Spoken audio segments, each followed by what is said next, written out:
संख्या थोड़ा जरूर कम है, लेकिन इस तरीके का कार्यक्रम जो होता है कई तरीके की होती है, लेकिन हमारे जो भी है शानदार तरीके से हुआ है और आगे भी आशा करते हैं अच्छा तरीके से होगा। और जानते हैं हम लोग आपसे थोड़ा सा सीनियर हैं और सीनियर होने के नाते यही बताएंगे नहीं आप बहुत सीनियर हैं। आप लोग लैब और तमाम चीजें जो है हम लोग संघर्ष किए थे ताकि हम लोग एक पत्रकारिता परिषद की एक लैब हो, जानते हैं लैब नहीं है तो लैब जो है आपका जो माइक और मोबाइल जब जाएंगे समाज में वही आपका समझिए लैब है, क्योंकि संघर्ष जब रियल ग्राउंड में जाएंगे ग्राउंड रिपोर्टिंग करेंगे तो वहाँ से एक्चुअल चीजें सामने आएंगी। और बात करें पत्रकारिता की तो जीवन में हमें पत्रकारिता करनी है, चटुकारिता नहीं। बहुत शानदार, जोरदार क्योंकि अपने जीवन में हम टीवी 24 हिंदी चलाते हैं, हमारा भी ग्राउंड रिपोर्टिंग करते रहते हैं। कभी कभी ऐसा आता है पैसे का लोभन दिया जाता है, लेकिन वहीं आपको बचना है,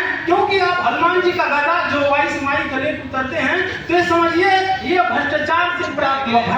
आपको प्रहार करना होगा, भ्रष्टाचार पर प्रहार करना होगा, ना कि आपको दुर्योधन का इस्तेमाल करना होगा। दुर्योधन भी गदा चलाता था, हनुमान जी भी चलाते थे, वही समझिए ये भी एक गदा है जब उतरते हैं तो आप हमेशा भ्रष्टाचार को प्रहार कीजिएगा, भाई भ्रष्टाचार का उसमें शरण नहीं होना चाहिए। और माना जाता है पूरे भारत में अगर भ्रष्टाचार दीमक की भांति लगे हुए हैं उसके लिए आपको एंटीवायरस बनना पड़ेगा।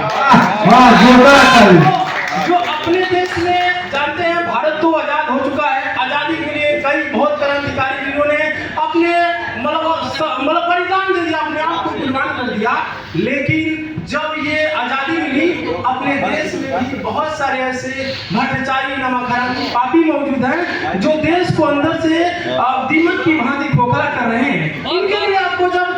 ये कोरोना वायरस से भी घातक है, आप कोरोना वायरस जानते हैं पूरी दुनिया को किस तरीके से लॉकडाउन कर दिया था और प्रकृति ने अपना जो गंगा का रिकवरी करना चाहिए 2 महीने हो गया था, लेकिन इसी तरीके से आपको रिकवरी करना अपने देश का अपना वही स्वर्णिम भारत बनाना है। इसके लिए सभी साथियों को कदम से कदम और कंधे से कंधे मिला के चलना होगा। और इसे जाना जाता है पत्रकारिता के छात्र हैं, देश के चौथे स्तंभ है, तो चौथे स्तंभ की भूमिका निभाइएगा, क्योंकि अब आगे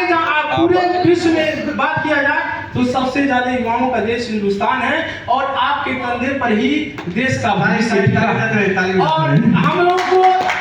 इस लायक जिस माँ ने इस धरा पर जन्म दी होगी शुरू से एक ही कामना की होगी कि हमारे लाल के जीवन रूपी हृदय की कोमल थाल में फूलों की झाड़ियां खिलेगी, लेकिन बड़े होकर के अपने जीवन रूपी हृदय की कोमल थाल में कटीली झाड़ियां उगाते हैं। उस प्यारे माँ बाप क्या क्या कसूर जिन्होंने आपको इस मातृभूमि पर जीने के लिए जन्म दिया है। तो प्रतिज्ञा कर लीजिए जब आप चौथा स्तंभ बनी गए हैं तो वादा कीजिए जब तक आपके धमनियों में शिराओं में रक्त का एक बूंद भी प्रवाहित रहेगा मातृभूमि का प्रेम प्रवाहित रहेगा।